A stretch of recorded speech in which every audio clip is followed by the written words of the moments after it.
In a quiet little town in Oregon, surrounded by pine trees and misty mornings, lived a man named Daniel Reed. Daniel wasn't rich, but he was honest, hardworking, and kind. He owned a small repair shop on Main Street where people brought their old cars and broken tools.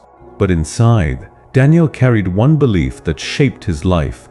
If I could just earn enough money, I'd finally be happy. Every day, he watched people drive past in luxury cars, shiny Teslas, black SUVs, and expensive trucks. He'd see them eating at fancy restaurants, wearing designer clothes, traveling across the country. He often thought, look at them, they have everything. If I had their money, I'd never have to worry again. That thought slowly became his obsession. One evening, while closing his shop, Daniel made a decision that would change his life. He sold everything, his tools, his little shop, even his pickup truck, and moved to Los Angeles, chasing the dream of becoming a millionaire. Dig signs, Eining and Lever. One Tain sein. Eining big city. In the big city, life moved fast. Daniel started small, fixing machines, investing in a few small startups, and learning the ropes of business. He worked day and night, often skipping meals and sleep. His calendar was full, but his heart was running on empty. Years passed, and his hard work paid off. Daniel's startup took off. He bought a sleek penthouse overlooking the city, drove luxury cars, and wore suits that cost more than his old pickup. He could buy anything he wanted, but strangely, he laughed less than he used to. At parties, surrounded by people, he felt alone. At night, he'd come home to a silent apartment. No family, no friends, no one waiting. One evening, staring out at the city lights, he whispered, I have everything I dreamed of, so why do I still feel so hollow? One evening, staring out. Months later, while driving through a small town in Nevada, his car broke down on the highway. Frustrated, he pulled over near an old diner. He walked in and ordered coffee while waiting for a tow truck. At the next table sat a little boy, maybe 8 or 9 years old, holding a coloring book. Across from him was his mother, tired eyes, worn-out jacket. Daniel noticed they were sharing a single plate of fries. The boy looked up at his mom and said, Mom, don't eat too much. You need to save some money for my medicine. Daniel's chest tightened. The mother smiled weakly and replied, Don't worry, sweetheart. God will take care of us. Daniel couldn't look away.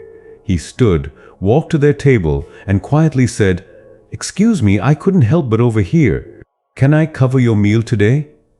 The woman hesitated, embarrassed, but before she could answer, the boy smiled and said, Thank you, sir. My name's Lucas. Daniel smiled back and said, Nice to meet you, Lucas. He not only paid for their food, he went to the pharmacy nearby and covered Lucas's medical bills too. When the mother found out, she burst into tears. She hugged Daniel and said softly, You don't know what this means to us. You're an angel, sir. And in that simple moment, no cameras, no applause, something in Daniel's heart changed. Not the peace that night. I feels these summits. And that night, as he drove away, he felt something he hadn't felt in years. Peace. Not the peace that comes from success, but the peace that comes from doing something good without expecting anything back. He thought back to all the money he'd made, all the trophies, all the deals. None of them made him feel the way Lucas's smile did. When Daniel returned to Los Angeles, he looked around his penthouse. The expensive art on the wall suddenly felt meaningless. The gold watch on his wrist didn't shine as bright anymore. He realized money can buy comfort, but not contentment. It can buy entertainment, but not joy. It can buy attention, but not love. Die Sina and Sinaina, die Sina, die Sina. What be from Monday on? Die Sina. From that day on, Daniel decided to live differently.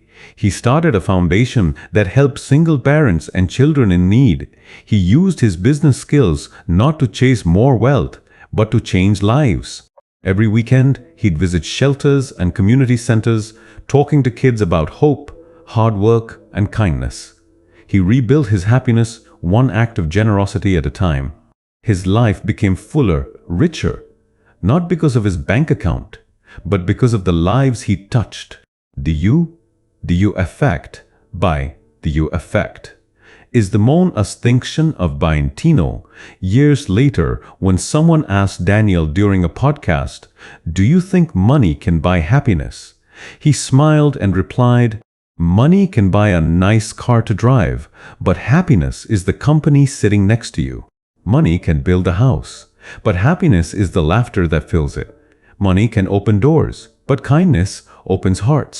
He paused, then said quietly, "I used to chase wealth, thinking it would make me happy.